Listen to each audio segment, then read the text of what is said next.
सटाणा. कृषी सहाय्यकांना सहाय्यक कृषी अधिकारी पदनाम देण्याची मागणी तीव्र, मात्र शासनाकडून दुर्लक्ष.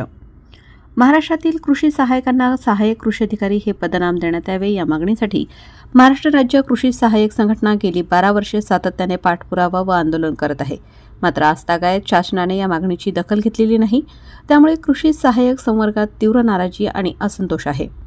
ग्रामस्तरावरील शासकीय कर्मचाऱ्यांपैकी ग्रामसेवक, तलाठी, कोतवाल, ग्रामरोजगार सेवक यांच्यापैकी बहुतेकांच्या पदनामात आवश्यकतेनुसार बदल करण्यात आले आहेत.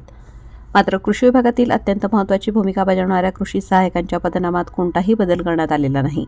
त्यामुळे या पदाचा सामाजिक आणि प्रशासकीय प्रतिष्ठेवर परिणाम झाला आहे, असे संघटनेचे म्हणणे आहे. या मागणीसाठी विविध वेळा निवेदने, आंदोलने, चर्चासत्रे आणि सविनय निषेध करण्यात आला असूनही शासनाकडून सकारात्मक प्रतिसाद मिळालेला नाही. कृषी सहाय्यक हे शेतकऱ्यांच्या दैनंदिन मार्गदर्शनाची महत्त्वाची दुवे असून कृषी खात्याच्या विविध योजनांची अंमलबजावणी करणारे फ्रंटलाईन अधिकारी आहेत. त्यामुळे सहाय्यक कृषी अधिकारी हे अधिक समर्पक आणि सन्मानजनक पदनाम असल्याचे संघटनेचे म्हणणे आहे.